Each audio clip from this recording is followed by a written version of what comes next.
Hello जमनाई, welcome to Guruma Hindi tarot. और ये रीडिंग है 3 फरवरी से लेकर 9 फरवरी तक की। तो चलिए देखते हैं आपके लिए क्या मैसेजेस है इस वीक में एंड आप क्या एक्सपेक्ट कर सकते हैं अपनी लव लाइफ में।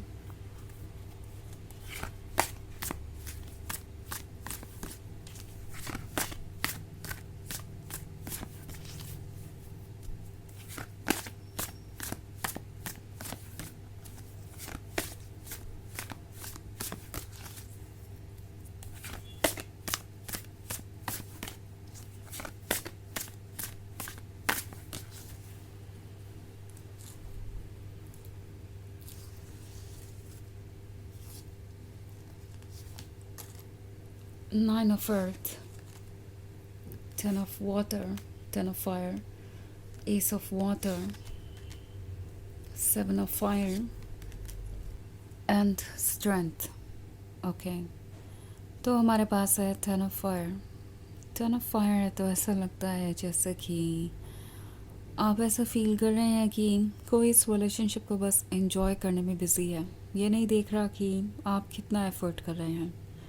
10 of Fire एक बोझ को दर्शाता है। मे बी आप इस पर्सन से ऑलरेडी मैरिड हैं, क्योंकि 9 of Earth के बाद 10 of Fire है। तो हो सकता है आप अपने रिलेशनशिप के गोल तक ऑलरेडी पहुंच चुके हैं, आप अपने लवर से शादी कर चुके हैं या करने वाले हैं एंड सब कुछ इस पर्सन को परफेक्ट लग रहा है बिकॉज आप इस रिलेशनशिप को परफेक्ट बनाए हुए हैं। पर इसके पीछे जो एफ़र्ट लग रहा है वो ये देख नहीं पा रहे। इन्हें ऐसा लग रहा है कि जो भी इन्हें आपसे मिल रहा है वो इन्हें मिलना ही चाहिए। वो कोई ऐसी चीज़ है जो नेचुरली आप उनके लिए करते हैं, बिना किसी प्रेशर के, बिना किसी एक्सपेक्टेशन के। उन्हें ऐसा लगता है कि ये रिलेशनशिप एक्चुअली आपके लिए भी उतना ही इंजॉयबल है जितना कि उनके लिए। सो मे बी आप में से बहुत सारे लोग शादी के बहुत क्लोज हैं। ये 9 of Earth वाला ड्रीम वैसे तो परफेक्ट लगता है, जैसे कि आप वहीं जा रहे हों जहाँ आप जाना चाहते हैं। बट देन जैसे जैसे चीज़ें आगे बढ़ रही है, आपको ऐसा लग रहा है जैसे आप पे किसी तरीके का बोझ बढ़ता जा रहा है, आपसे एक्सपेक्टेशन बढ़ती जा रही है, आप हर दिन और ज़्यादा एडजस्टमेंट्स कर रहे हैं एंड ये पर्सन आपके बात को समझ नहीं पा रहा। वो अपने सारे ड्रीम्स की जिम्मेदारी आप पर ही डाल रहे हैं, एज इफ़ आप ही उन्हें सब कुछ ला कर देंगे और उनका काम है बस इस रिलेशनशिप को एंजॉय करना। सो आपको लगेगा कि कोई अपनी तरफ से एफ़र्ट करने को तैयार ही नहीं है, हालात की गंभीरता को नहीं समझता है, नहीं समझता है कि आगे कैसे चीज़ें चेंज हो सकती है और ये रिलेशनशिप कितना इम्पोर्टेंट है। सो अब टैरो आपसे कह रहा है कि आपको केयरफुली सोचने की ज़रूरत है कि जो आपको एस ऑफ वाटर लग रहा था अपने लिए, वो एस ऑफ वाटर है भी या नहीं। S of water gift of love को दर्शाता है, परफेक्ट सोलमेट को दर्शाता है, उस फ्यूचर को दर्शाता है जो कोई भी अपने लिए चाहता है अपने लवर के साथ। बट देन क्या ये वाकई में वैसा रिलेशनशिप है जैसा आप अपने लिए चाहते हैं? क्या वाकई में सब कुछ उतना परफेक्ट है जितना कि आप एक्सपेक्ट कर रहे थे? क्या वाकई में इस रिलेशनशिप में आप दोनों बराबर के भागीदार हैं या फिर आप ही ज़्यादा एफर्ट्स कर रहे हैं? सो ये जो 7 of Fire वाला कार्ड है, ये शो कर रहा है स्ट्रगल को, उस स्ट्रगल को जो बहुत ज़्यादा ज़रूरी लग रहा है। बट देन इस स्ट्रगल के या होने का मतलब है कि ये रिलेशनशिप आपके लिए वैसा नहीं है जैसा आप एक्सपेक्ट कर रहे थे। लाइक आपको ये ज़रूरी इसलिए लग सकता है क्योंकि आपको ऐसा लगेगा कि अगर आप ये स्ट्रगल नहीं करेंगे, आप अपनी तरफ से एडजस्टमेंट्स नहीं करेंगे, रास्ता नहीं ढूंढेंगे, तो ये रिलेशनशिप वर्क नहीं करेगा। और इसी के वजह से अब तक आप बहुत सारे कॉम्प्रोमाइज़ेस दे चुके हैं, अपनी बाउंड्रीज़ को आपने बहुत ज़्यादा बढ़ा दिया था। इस पर्सन को आपने हर हाल में एक्सेप्ट करने की कोशिश की, हर सिचुएशन में इस रिलेशनशिप को बचाने की कोशिश की। बट देन कहीं ऐसा ना हो कि इस रिलेशनशिप को बचाते बचाते आप खुद को खो दें, बिकॉज़ आप 10 of Fire वाली सिचुएशन से गुज़र रहे हैं। आपके ऊपर एक बोझ है, एक ऐसा बोझ जो कैरी करना मुश्किल हो रहा है। एंड टैरो आपसे कह रहा है कि आपके लिए ज़रूरी है कि अब आप इस बोझ को और कैरी ना करें। 7 of Fire अपने लिए स्टैंड करने के बारे में है।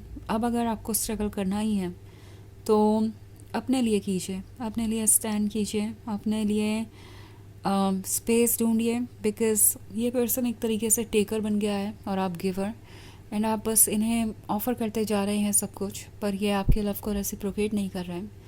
दूसरी तरफ स्ट्रेंथ का कार्ड है, तो स्ट्रेंथ आपको याद दिला रहा है आपके अंदर की स्ट्रेंथ आपको शो कर रहा है कि आप कितने स्ट्रांग हो सकते हैं।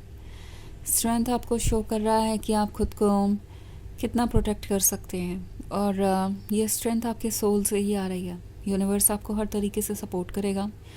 सो इस रिलेशनशिप में रहना ना रहना वो तो आपकी चॉइस है, मगर 7 ऑफ फायर आपको क्लियरली ये कह रहा है कि बाउंड्रीज ड्रॉ करना ज़रूरी है, अदरवाइज़ ये रिलेशनशिप आपके लिए ड्रेनिंग हो जाएगा, टॉक्सिक हो जाएगा, और बाद में आपको यही लगेगा कि इन सब का कोई मतलब ही नहीं निकला जब आप इस रिलेशनशिप में खुशी नहीं है, तो जब आप अकेले ही इसे संभालने की कोशिश कर रहे हैं। तो सो केयरफुल रहिए और सोचिए, और इस स्ट्रेंथ को यूज़ कीजिए अपने लिए। ओके, सो ये एक जनरल रीडिंग है, ये सबसे रेजोनेट नहीं होगी, एनर्जी रिवर्स हो सकती है अगर आप क्रॉस वॉचर हैं। इसके अलावा अगर आप पिछले वीक की रीडिंग या ईयरली रीडिंग देखना चाहें 2026 की, तो उसका लिंक आपको डिस्क्रिप्शन बॉक्स में मिल जाएगा हमेशा की तरह। तो चलिए आगे बढ़ते हैं और देखते हैं और क्या मैसेजेस है आपके लिए।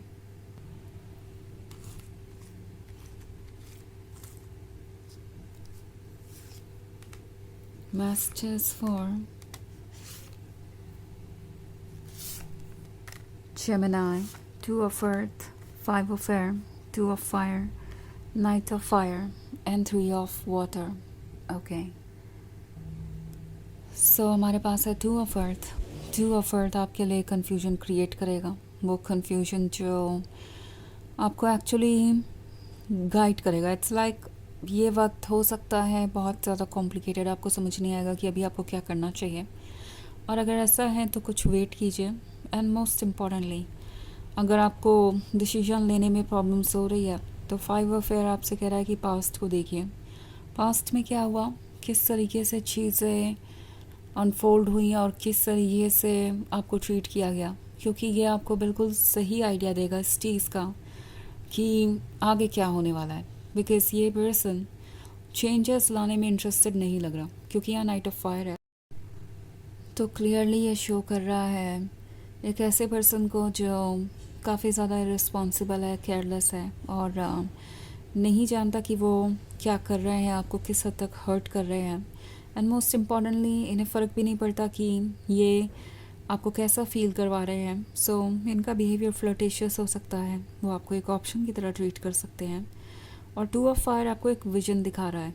ओके, ये विज़न है फ्यूचर का, और आप एक बेहतर फ्यूचर डिज़र्व करते हैं। सो आपकी सोल आपसे कह रही है कि क्लियरली देखिए और उसके बाद ही चूज़ कीजिए, क्योंकि यहाँ 3 ऑफ वाटर का कार्ड है। तो कोई चीज़ों को टेक इन फॉर ग्रांटेड ले रहा है, उन्हें नहीं लगता कि उन्हें आपको वो अटेंशन और लव देने की ज़रूरत है जो आप उन्हें दे रहे हैं। एंड आपको अगर इग्नोर्ड महसूस हो रहा है, तो ये अपने आप में बहुत टॉक्सिक चीज़ है, एक रेड फ्लैग है, इसे इग्नोर मत कीजिए। आपकी सोल आपको यही कहना चाहती है। सो चलिए आगे बढ़ते हैं और देखते हैं आपके लिए ऑरेकल मैसेज क्या है।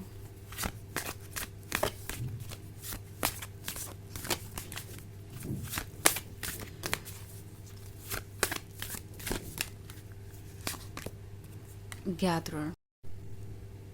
तो गैदरर आपको ये शो करना चाहता है कि अभी तक आपने बहुत कुछ इकट्ठा कर लिया है, और आप अपने जवाब जानते हैं।